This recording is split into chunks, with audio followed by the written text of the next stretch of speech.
নমস্কার বন্ধুরা, আমি সৌরভ আর আপনারা দেখছেন সবুজের রান্ধুনি। আজকে চলে এসেছি কালঞ্চ নিয়ে। এই গাছের পরিচর্যা কিন্তু একদম সহজ। আর আজকের এই ভিডিওটিতে শুধু যে পরিচর্যা থাকছে তা নয়, তার সাথে থাকছে আরো নানান তথ্য।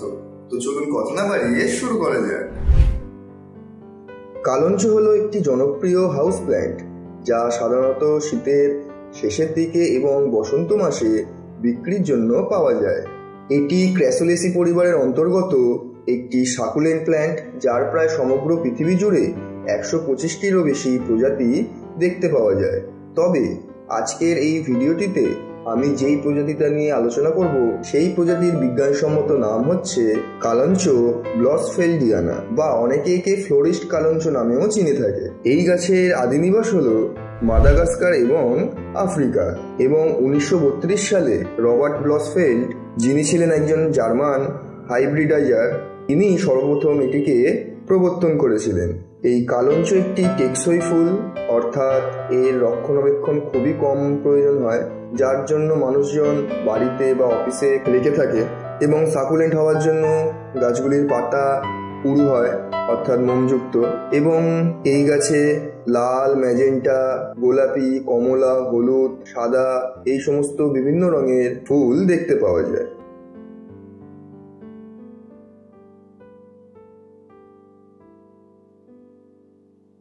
যেহেতু এটি একটি সাকুলেন্ট গাছ এবং এর পাতাগুলোও মোটা মোটা হয়, তাই এই গাছের জন্য জলের পরিমাণটা খুবই কম প্রয়োজন হয়। তাই এই গাছের জন্য বিশেষ করে যে কোনো আলাদা মাটি বানাতে হয় তেমনটা নয়, যে কোনো মাটিতেই এই গাছ খুব সুন্দরভাবে বেড়ে ওঠে। শুধুমাত্র জল না জমলেই হলো, অর্থাৎ জল নিকাশি ব্যবস্থাটা আমাদের ভালো রাখতে হবে। তার মানে মাটি, বালি, ভার্মিকম্পোস্ট দিয়ে একটা সাধারণ ঝুরঝুরে মাটি বানিয়ে নিলেই কিন্তু এই কালঞ্চ গাছ তাতে খুব সুন্দরভাবে বেড়ে উঠবে। এবং কেউ যদি চান এই গাছ সিন্ডারেও করতে পারেন, তাতেও খুব ভালো রেজাল্ট পাওয়া যায়, যেহেতু সিন্ডারে জল দাঁড়ায় না। বা ধরুন গোলাপের জন্য আমরা যেরকম ধরনের মাটি বানাই, অর্থাৎ মাটি, বালি, ভার্মিকম্পোস্টের সাথে কিছুটা পরিমাণ নুড়ি পাথর মিশিয়ে দিই, তো এইরকম সাধারণ ঝুরঝুরে মাটি হলেই কিন্তু এই গাছের জন্য যথেষ্ট।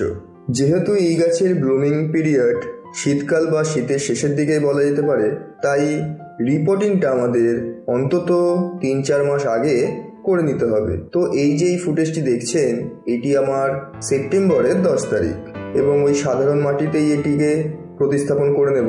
এবং পাশে যে এই গ্রো ব্যাগে এই গাছটি দেখছেন, এটিও কিন্তু এই পুরনো গাছটা থেকে ডাল কেটে বানানো। তো এই অংশে একটি জিনিস বলে নেওয়া দরকার, যে এই গাছের প্রোপোগেশন বা নতুন চারা গাছ তৈরি করা কিন্তু সব থেকে সোজা, এবং বর্ষাকাল হলো সব থেকে উপযুক্ত সময়। তো দেখুন, যদি ভালো করে দেখেন, এই গাছেরই ফুল হয়ে যাওয়ার পর গত বছর একটি ডাল কেটে নিয়ে সেটি এই গ্রো ব্যাগের মধ্যে একদম সাধারণ মাটিতেই, কোনো বালি টালি না, একদম সাধারণ মাটি, তাতেই, এবং কোনো রুটিন হরমোনও ইউজ করিনি, শুধু এই ডালটি কেটে বসিয়ে দিয়েছিলাম, এবং দেখুন তার রেজাল্ট, সেটিও কিন্তু গাছে রূপান্তরিত হয়ে গেছে। মোটামুটি শিকড় আসতে 1 মাসের মতো সময় লাগে। তো যাই হোক, যেমনটা বলছিলাম, তো মোটামুটি 3-4 মাস আগে আমাদের এই রিপোর্টিংটা করে ফেলতে হবে, তবেই কিন্তু আমরা গাছ জুড়ে ব্লুমিং পাবো। আর রইল জল, যেহেতু জল খুব একটা বেশি পছন্দ করে না, তাই 3-4 দিন অন্তর অন্তর একবার করে টব ভরে জল দিলেই সেটা এই গাছের জন্য যথেষ্ট। আর এই গাছে খুব একটা বেশি খাবারেরও প্রয়োজন হয় না, তাই প্রতি মাসে অন্তত একবার যে কোনো একটি খাবার ব্যবহার করলেই যথেষ্ট। আমি এই গাছের ক্ষেত্রে কোনো মাসে আমার বাড়ির তৈরি মিক্সার সেটা ব্যবহার করি, অর্থাৎ প্রতি টবের জন্য 2 চামচ।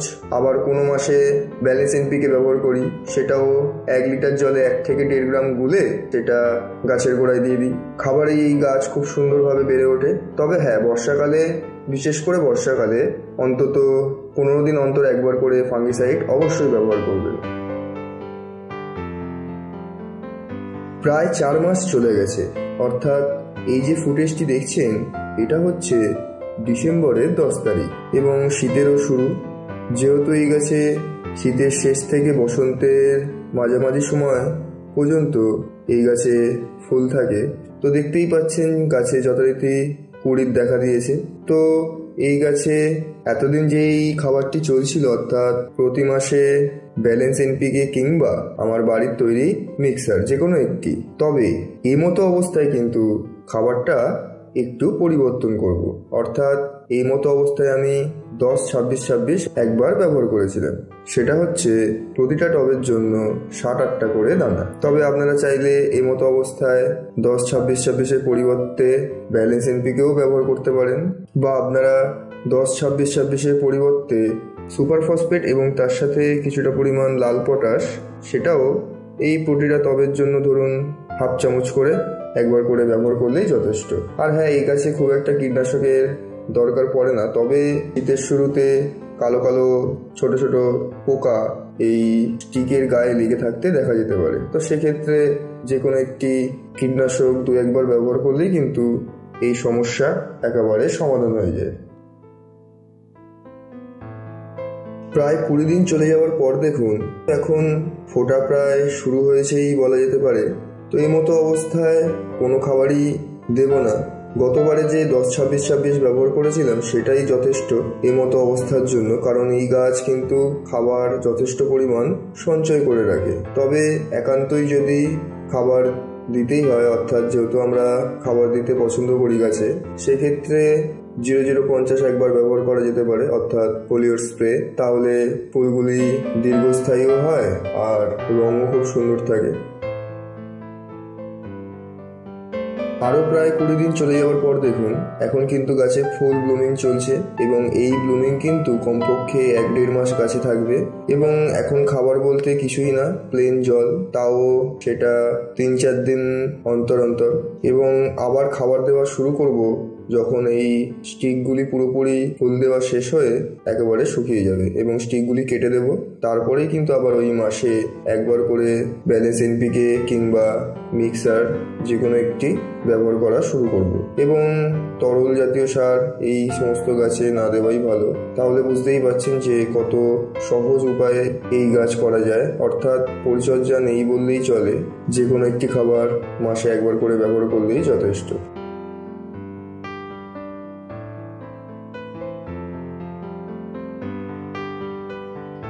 খুব সাধারণ পরিচর্যা দিয়ে যেহেতু এই গাছ বড় করা যায়, এবং ইনডোর আউটডোর যে কোনো জায়গায় খুব সুন্দরভাবে বড় হয়ে ওঠে, তার সাথে গাছগুলি খুব কম্প্যাক্ট হয়, অর্থাৎ ছোটোর মধ্যে খুব সুন্দর হয়। তাই অফিস টেবিলে কিংবা আমাদের বাড়ির ড্রয়িং এই সমস্ত গাছ রাখা যেতে পারে। আর নতুন চারা গাছ তৈরি করাও খুব সহজ। সেটা প্রথম অংশে যেমনটা বলেছিলাম যে ডাল কেটে রুটিং হরমোনের সাহায্যে বসিয়ে দিলেই নতুন চারা গাছ তৈরি হয়ে যায় 1 মাসের মধ্যেই। আর ইনডোর আউটডোর দুটো জায়গাতেই ভালো হলেও প্রতিটা গাছের ক্ষেত্রেই কিন্তু সূর্যালোকের কিছুটা পরিমাণ হলেও চাহিদা থাকে। তাই ইনডোরে রাখলেও এমন জায়গায় রাখার চেষ্টা করবেন যেখানে আলো বাতাস চলাচল করতে পারে। আর সমস্যা বলতে কেবল একটি মাত্রই সমস্যা এই গাছে, সেটি হচ্ছে অতিরিক্ত জল। এছাড়া এই গাছে খুব একটা আর কোনো সমস্যা দেখতে পাওয়া যায় না। তাই জলটা যদি নিয়ন্ত্রণ করা যায় তাহলে যে কোনো পরিচর্যাতেই কিন্তু এই গাছ খুব সহজে বড় করা যায়।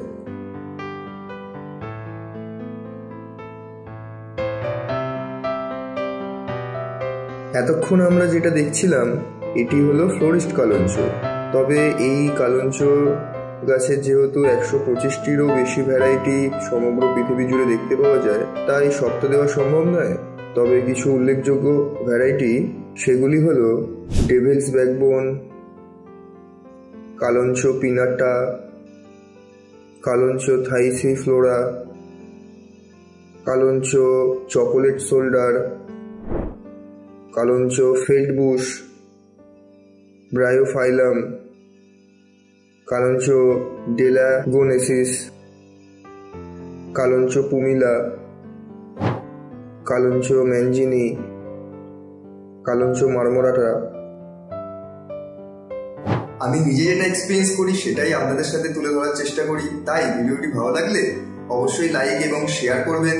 আর চ্যানেলে নতুন হলে অবশ্যই চ্যানেলটিকে সাবস্ক্রাইব করে দেবেন নতুন নতুন ভিডিও আপডেট পাওয়ার জন্য।